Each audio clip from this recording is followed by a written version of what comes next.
Las opiniones vertidas en este espacio son de exclusiva responsabilidad de quien las emite y no representan necesariamente el pensamiento de RTV Morelos.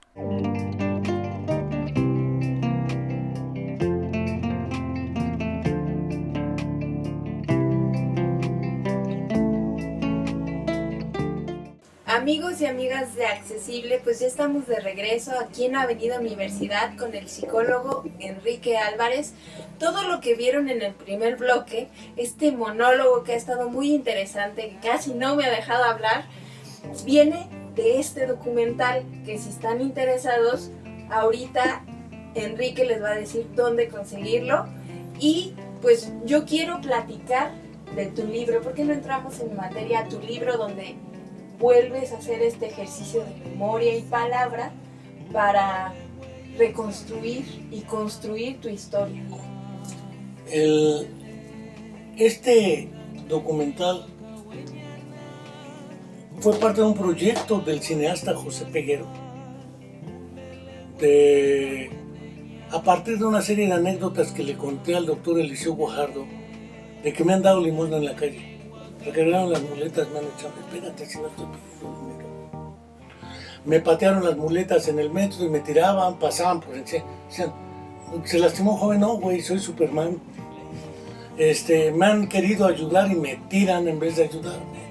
Entonces comentaba estas anécdotas y estaban trabajando un guión para un actor que se apellida Suárez, que tenía un programa que se llamaba No hay menú.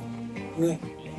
Entonces querían sacar un personaje con discapacidad, con las anécdotas que les conté.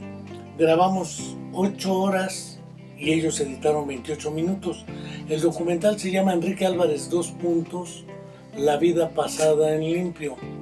Ese lo pueden ver gratuitamente en el canal de YouTube, La Comuna de la Palabra, y ahí lo descargan y lo ven, o lo ven sin descargarlo, y sirve que de una vez se suscriben al canal. Y ahí se pueden poner en contacto contigo. Seguro, porque en ese canal tenemos más de 400 programas y dedicados a cuestiones de ciencia, cultura, teatro, cine, música, poesía, banda de Tlayacapan, de todo tenemos.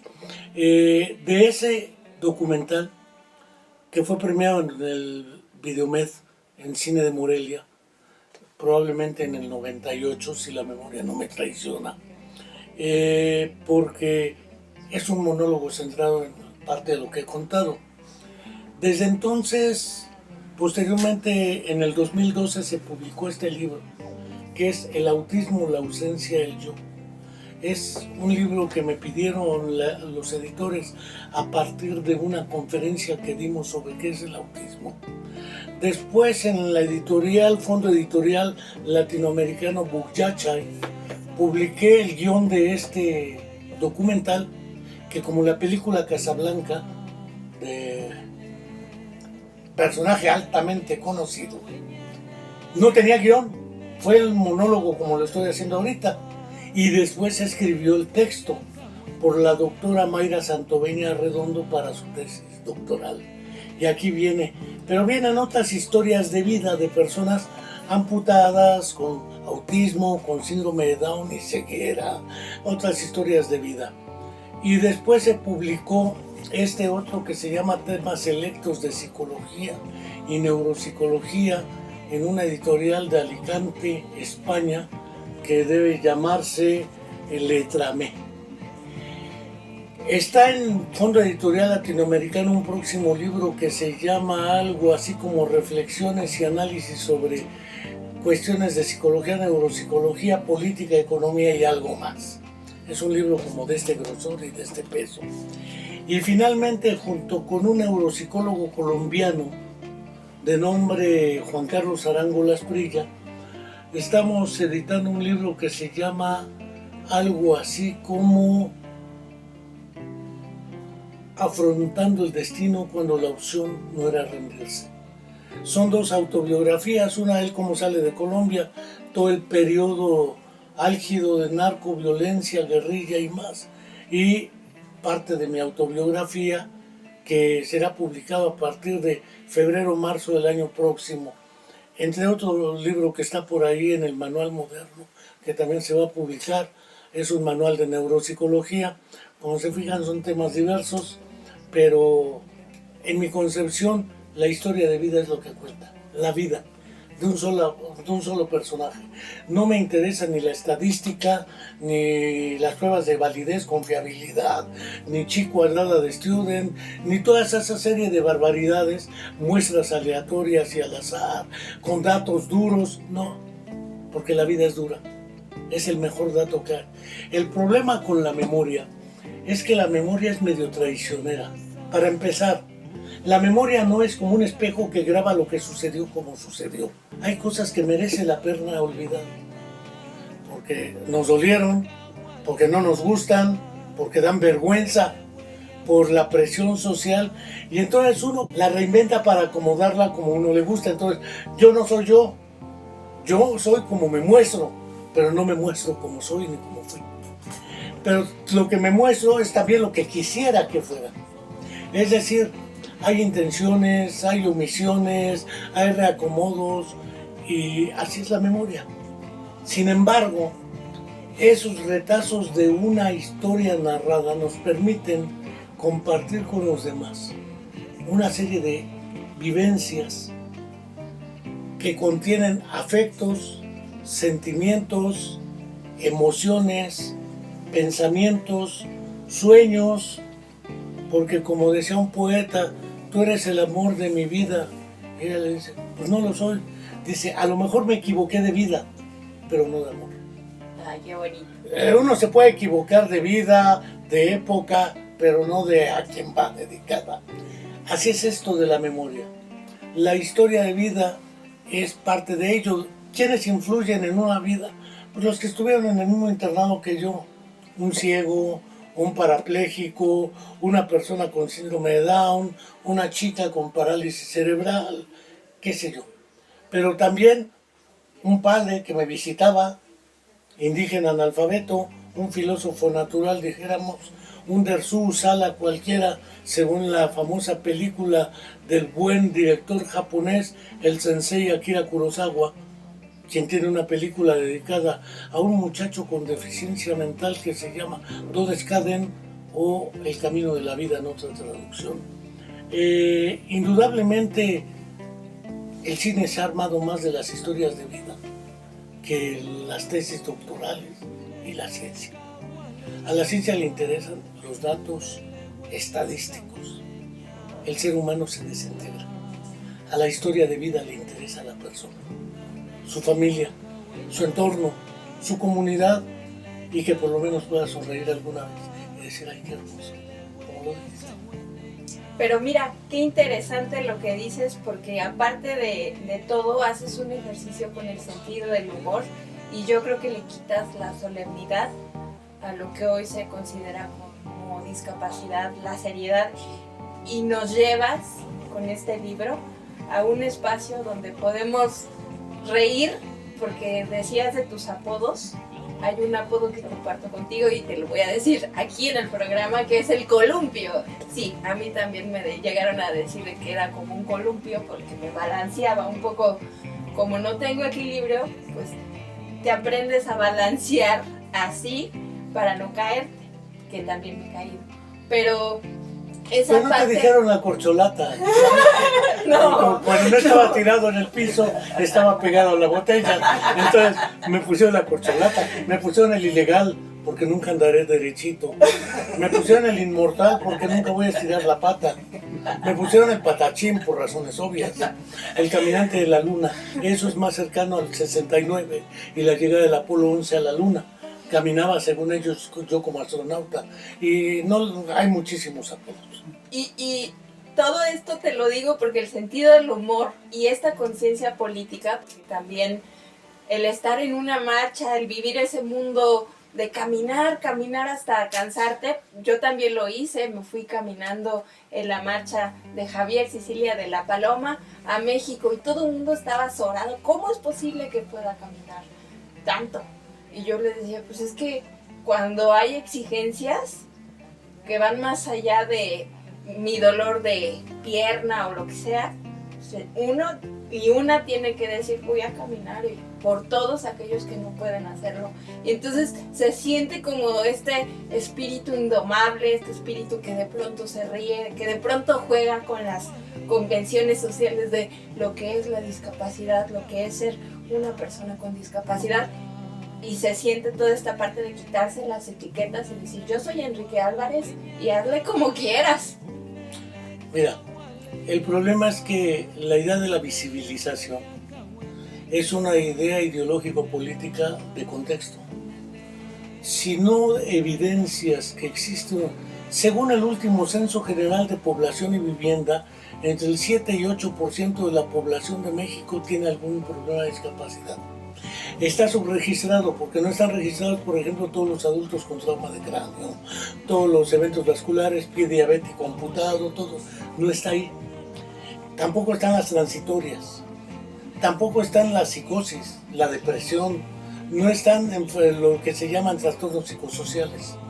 No está el estrés postraumático, que también existe por la violencia estructural que tenemos.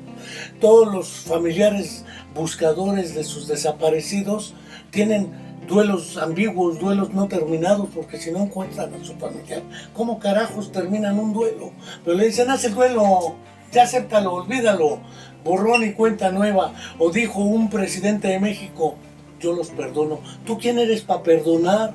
No digo su nombre, pero ¿quién es él para perdonar? No es una deidad. No. El caudillismo así funciona.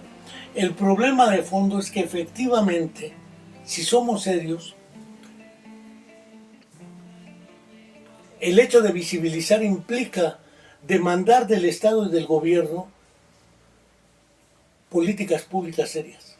Uno, asegurar el acceso a los servicios de salud a las personas con discapacidad y sus familias, sin condición alguna.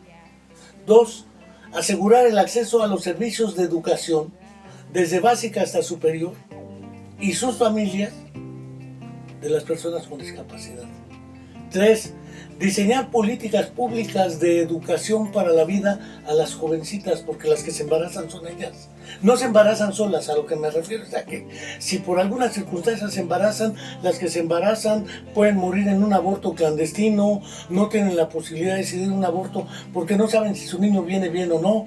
Pueden decidir lo tengo, hay países donde dicen lo tengo y el gobierno dice ahí te va un estipendio para que recibas el mismo salario que un trabajador por el hecho de cuidar a tu familia. Eso implica no una beca, implica un salario, y no es lo mismo una beca que un salario, porque un salario lo reconoces como trabajo, y el trabajo dignifica al ser humano. Exacto.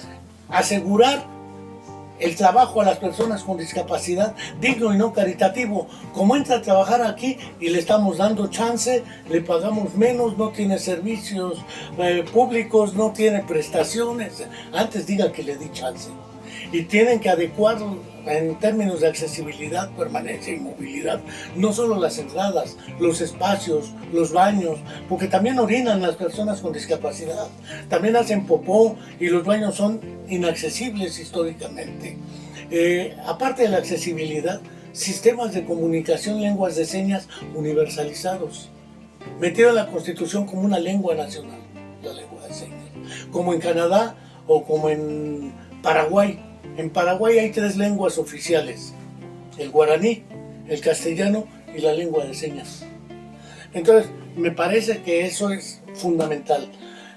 Aparte de ello, asegurar la eliminación de las barreras arquitectónicas, urbanas, transporte, movilidad y demás.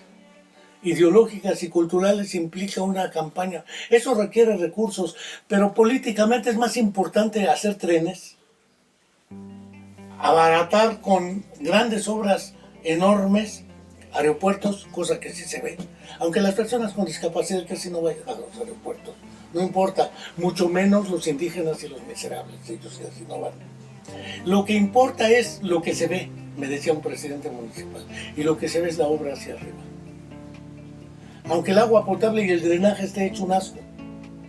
El problema es efectivamente cómo asegurar un sistema de salud, no como el de Dinamarca, porque, bueno, qué decir que tenemos un sistema de salud como el de Dinamarca, Entonces, la idea de visibilizar tiene como propósito demandar del Estado.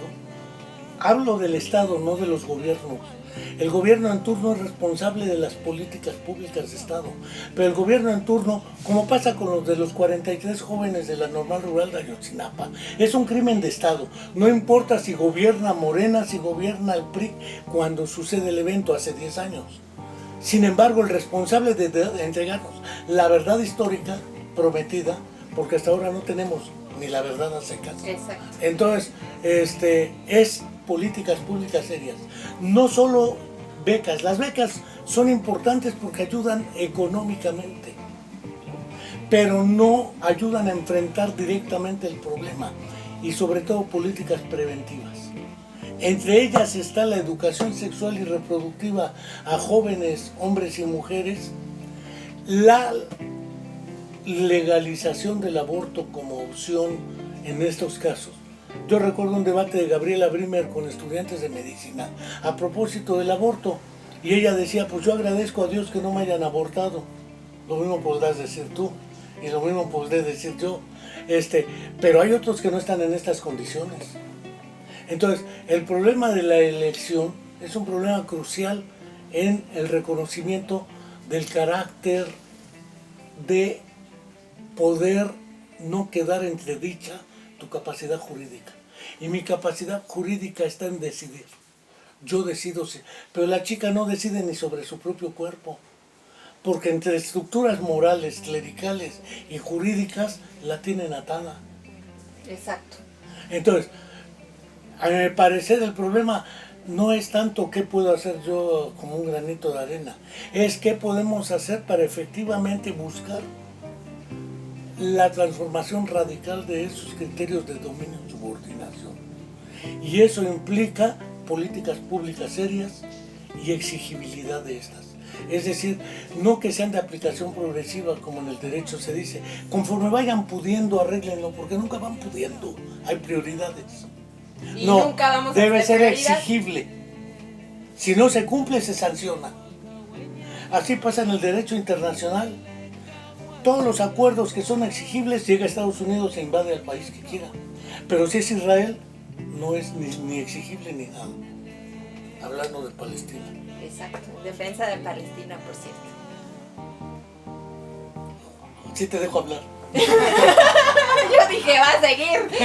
No, pero me parece muy importante Remarcar todo esto porque evidentemente al decirte lo de un granito de arena tiene que ver con el hecho de que a veces a mí me ha llegado un desánimo porque intento hacer cosas para apoyar a las personas con discapacidad y me topo con estas barreras que no solamente no me dejan pasar a mí a lo mejor una rampa o un lugar, sino estas barreras de hasta aquí puedes llegar, o ves que hay mucha injusticia para las personas con discapacidad y quisieras hacer más.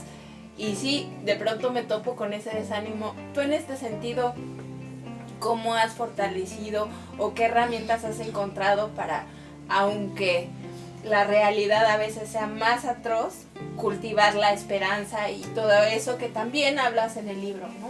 Mira, el asunto de las personas con discapacidad pasa lo mismo que con las comunidades originarias. Los políticos suelen decir son las grandes minorías, pero si yo sumo las minorías somos la mayoría, y la minoría son ellos, los políticos. Ellos son la minoría. Los ellos de siempre son los que nos acusan a nosotros de minorías. Si cuento 10 millones de indígenas y en promedio 10 millones de personas con discapacidad, más 3 de familias, suponiendo que son 4, padre, madre y un hermano, resulta que ya somos 60 millones. Solo entre personas con discapacidad. El censo no ha diferenciado cuántas personas con discapacidad son mijes, mixtecos, zapotecos, porque además ser mujer, persona con discapacidad e indígena implica, entonces, ¿en qué sector lo meto? El problema de la interseccionalidad es otro problema, y el problema de que los congresos de los estados y federales no han jugado correctamente una política que se llama armonización de leyes. Hay una ley general de Inclusión al Desarrollo 2011, que está por encima de cualquier reglamento menor a una ley general. Y resulta que una ley menor del ISSSTE es capaz de impedir que se cumpla la ley general del 2011. El artículo 1 constitucional y el 3 constitucional y el 8 constitucional garantizan ciertos derechos que reglamentos precisos los nulifican. Se requiere una armonización legislativa, de modo tal que las jerarquías queden claras. Aparte de la armonización legislativa, se requieren instancias que atiendan esto desde el Estado. Nada de que, porque si no, las famosas asociaciones de la sociedad civil que maman dinero, porque deme dinero para esto, pero en realidad, ¿qué hacen las organizaciones de la sociedad civil? Nada han hecho hasta ahora. Podemos enunciar todas las que queramos. No han hecho absolutamente nada. Ya no digo con respecto a lo nacional, a la discapacidad. Entonces, hablar de personas con discapacidad me parece que es un sesgo narcisista o egocéntrico.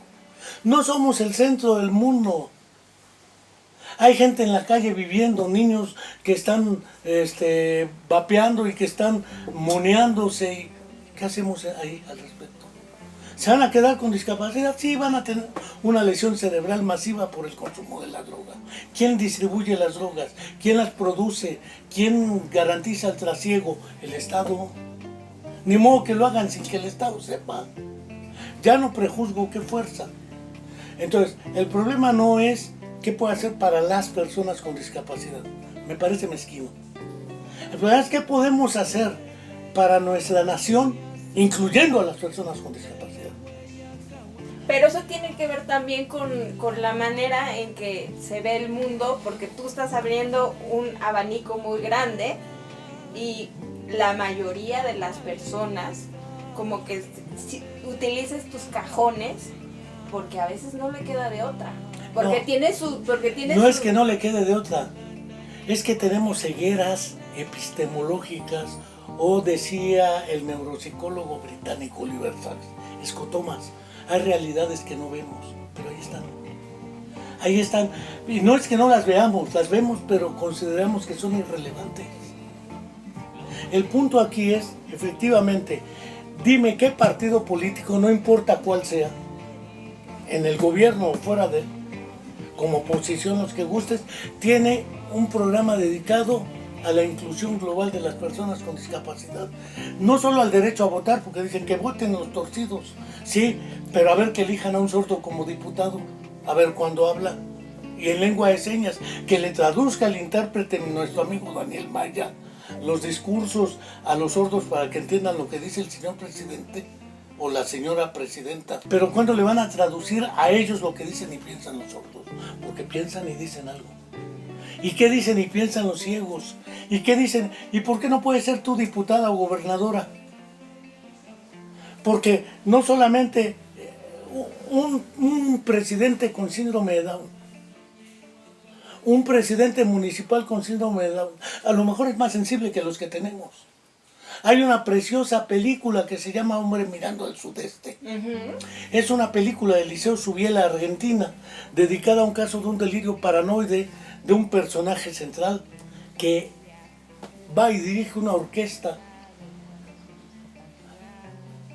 la coral de la novena de Ludwig van Beethoven. Y el director del psiquiátrico le dice al psiquiatra, ¿cómo lo permiten? ¿Qué tal que dirige un ejército? Ah, si ya tuvimos dictadores militares. Piensa en Pinochet, piensa en Plutarco Elías Calles, piensa en Victoriano Huerta, piensa en Rafael Videla, en Pinochet. ¿A poco eran síndrome de Down? Piensa en Netanyahu. ¿A poco tiene esquizofrenia? Piensa en los que arman las guerras. Y vamos a ver si son las personas con discapacidad. No. Entonces el problema es que hay una creencia de que los que arman los tiroteos en Estados Unidos son Asperger o autistas o psicóticos. Y le dicen tiroteo porque no fue tiroteo, es un orate que llega y le dispara impunemente a la gente porque allá hay una enmienda que les permite tener armas a cualquiera, en su casa y fuera de su casa. Entonces, ¿dónde está el problema? El problema no está en cómo te incluyen a ti o qué haces tú para que otro pobrecito en silla de ruedas tenga su silla de ruedas o para que le des la voz en estos micrófonos de tu programa.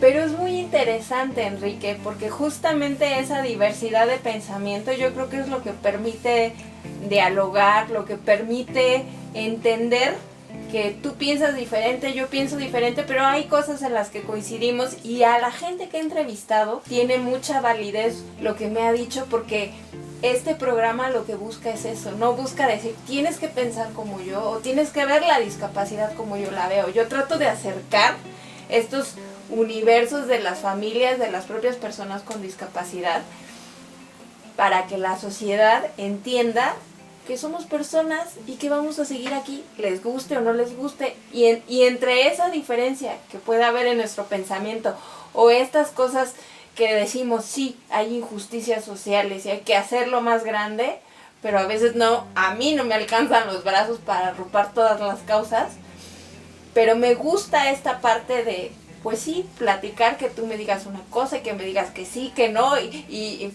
y evidentemente hacer de esto un espacio donde se pueda hablar con libertad de la discapacidad, de la no discapacidad, de lo políticamente correcto, de lo que no es políticamente correcto, y a partir de ahí empezar a construir cosas que tengan sustento, que estén firmes y que ayuden en general a las personas.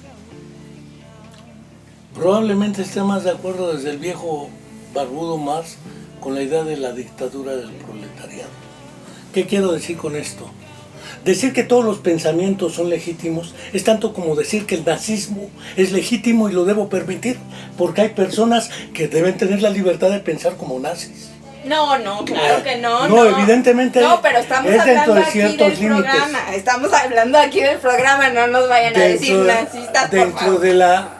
Dentro de la estructura del programa, tampoco mi propósito es visibilizar la discapacidad. Según mi opinión, es como visibilizar el pensamiento. Lo que hay que visibilizar es al ser humano como totalidad. Y el ser humano como totalidad trasciende a la discapacidad. A mí no me define mi condición, me definen más cosas, lo mismo que a ti. Claro, pero evidentemente también hay momentos en los que uno tiene que decir, yo no puedo hacer esto, yo tengo tal problema, y entonces, pues así.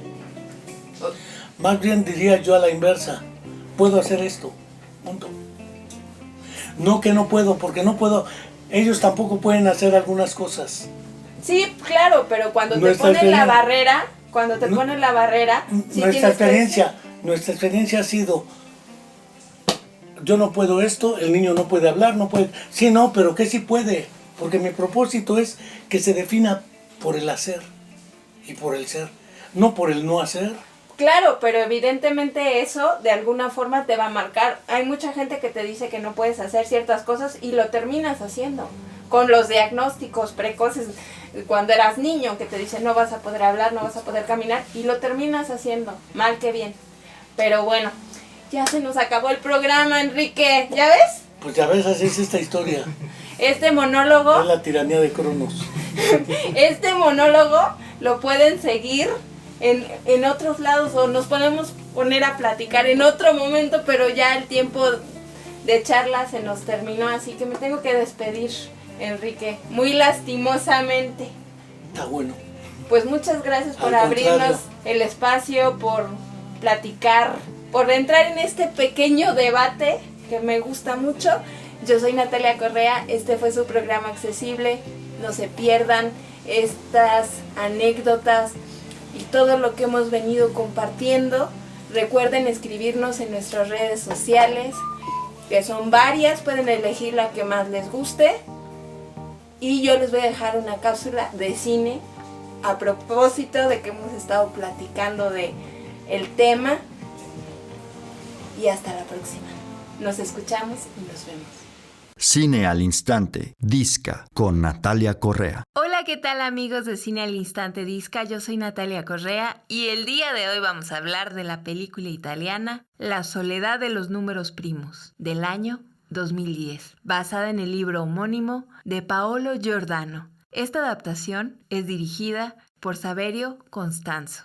La película está ambientada en Italia entre los años 1984, 1991, 2001 y 2009 y salta hacia atrás y delante en el tiempo. La trama gira alrededor de dos personajes, Mattia y Alice. Mattia es un niño de 7 años que tiene una hermana gemela con discapacidad, pero un día, sin mayor explicación, decide abandonarla en un parque, mientras él se va a una fiesta infantil a la cual había sido invitado junto con su hermana. Este hecho lo marcará profundamente, ya que sentirá una culpa que no lo dejará vivir. Y eso se combinará con la historia de Alice, quien tiene un accidente de esquí que la dejará coja, y eso le cambiará la vida, generándole inseguridades y una baja autoestima. El perspicaz Mattia cree que en los números primos se encuentra escondida la esencia y la magia de todo. En su vida y en su relación con Alice, siempre hay algo que los separa y que no los deja estar juntos. Y esto de alguna manera es lo que irá sucediendo una y otra vez a lo largo de toda su vida. Y en este vaivén de emociones y experiencias conocerán el amor, la complicidad y desde luego la soledad. Es interesante como tanto en el libro como en la película hay una constante de que la relación de los dos personajes se va construyendo a partir de un amor lento que pasa por distintas fases. Ambos se consideran raros y están ensimismados en su mundo.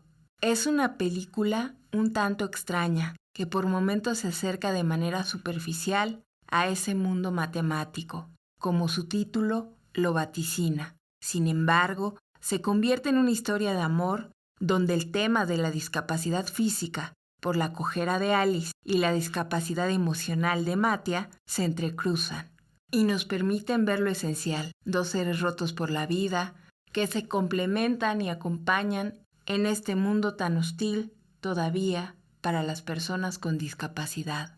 Quizá el error más grande de la película sea que quiere abarcar demasiado, y por momentos eso hace que se disminuya la tensión argumental, donde se pudiera generar mayor profundidad y empatía. Cualquier adaptación cinematográfica, si da pie para buscar el libro, de donde surgió, siempre valdrá la pena, ya que tanto el cine como la literatura son dos lenguajes distintos, que como los números primos, a veces se separan y a veces se acercan. Esto fue Cine al Instante Disca. Yo soy Natalia Correa. Hasta la próxima.